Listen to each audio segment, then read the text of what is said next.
Sunil Prasad ji UP के रहने वाले हैं, देवरिया डिस्ट्रिक्ट के। जी सर। मई के महीने में 2019 में इनको लकवा हुआ था। लकवा होने के बाद कंडीशन बहुत ज़्यादा ख़राब थी और उसके बाद इन्होंने किस तरह से रिकवरी की है, क्या लाइफ में इन्होंने सहा, वो एक बार इनसे खुद मिलते हैं, खुद उनसे सुनते हैं। तो सुनील जी, ये लकवा आपको कब हुआ था? ये सर मेरा मई में हुआ था। मई के महीने में हुआ था 2019 में। जी जी सर। किस तरफ का हुआ था? दाहिने साइड का मेरा। दाहिने साइड का। क्लॉट आया था, नस फटी थी? नहीं, क्लॉट आया था। क्लॉट आया था। और साइंस संजीवनी जब आप आए थे जी सर, तो आपके हाथ पैर की क्या कंडीशन थी? मेरा हाथ पैर का, मेरा बोलने का सब तरीका जो था सर, पूरा एक बंद सा हो गया था, जिसे बोल भी नहीं पाता था, बोलता भी था तो कोई समझ नहीं पाता था, आवाज़ साफ नहीं थी। जी सर। उसके बाद मेरा हाथ जो है बिल्कुल हिलता नहीं था। ऐसा लगता था कि जैसे सीमेंट में कोई मेरा हाथ को, मेरा शरीर आधा जो है उसको जकड़ सा दिया है। अच्छा। जिसे ये हाथ हिलता था मगर ये हाथ थोड़ा भी नहीं हिलता था। बिल्कुल नहीं हिलता था? बिल्कुल भी नहीं हिलता था। और पैर का क्या हाल था?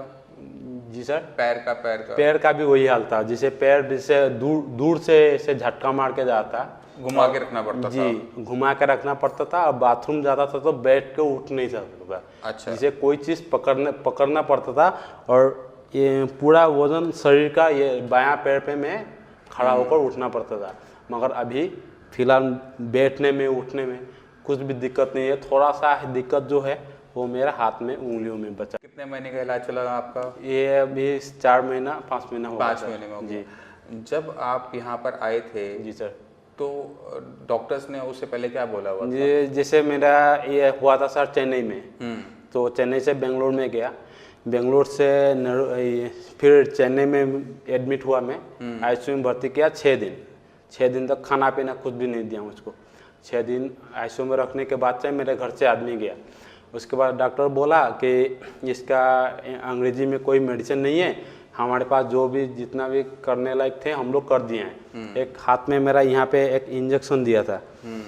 उसके बाद बोले कि ये जो आपका खून जो नसों में जो सूख गया है वो ये दे देंगे, इससे साफ हो जाएगा, उसके बाद आप सही हो जाएंगे। ऐसे बोल के 6 दिन के बाद हॉस्पिटल से मुझको बोले कि आप इनको लेकर जा सकते हैं। तो मैं फिर गांव चला आया। उसके बाद से जब 6 दिन बाद छुट्टी हुई थी तब हालत क्या थे? तब तो सर बहुत ही खराब था।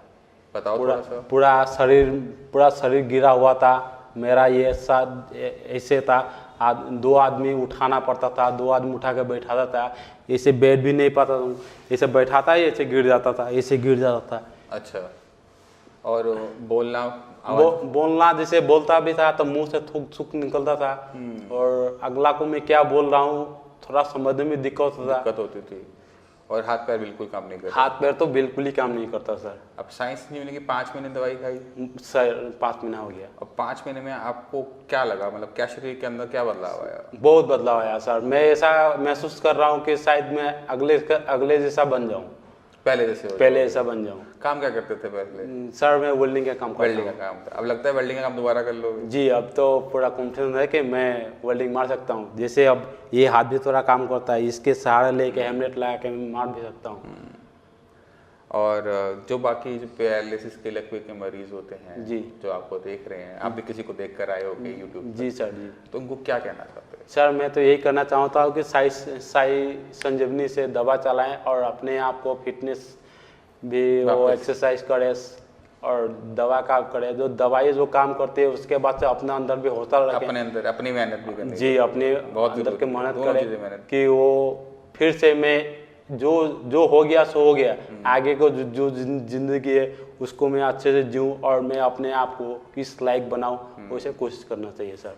एक बार जरा खड़े होकर दिखाओ, चल के दिखाओ।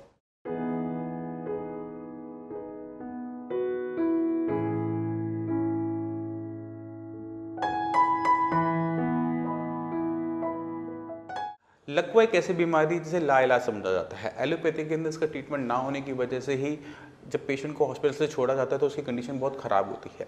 अगर किसी भी पैरालिसिस पेशेंट के अंदर, लकवे के पेशेंट के अंदर इंप्रूवमेंट लेकर आना चाहते हैं तो 2 चीज़ें बहुत ज़्यादा इंपॉर्टेंट होती हैं। पहली चीज़ है ब्रेन, जहाँ पर क्लॉट आया था, जहाँ पे ब्रेन हैमरेज हुआ था, जहाँ पे सबसे बड़ा नुकसान हुआ था।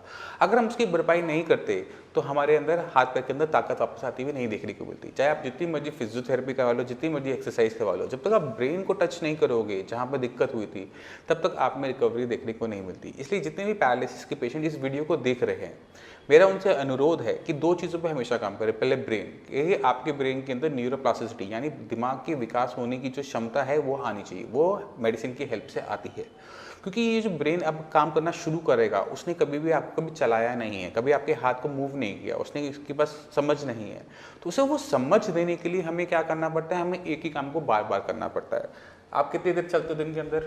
दिन के अंदर 2-3 घंटा। 2-3 घंटा। अब अगर आप दिन में 2-3 घंटा चल रहे हो तो आप क्या कर रहे हो, अपने दिमाग को समझा रहे हो कि आपने पैर को इस तरह से आगे बढ़ाना है। क्योंकि जो दिमाग पहले आपके हाथ पैर को चलाता था वो मर चुका है, वो जिंदा नहीं होने वाला।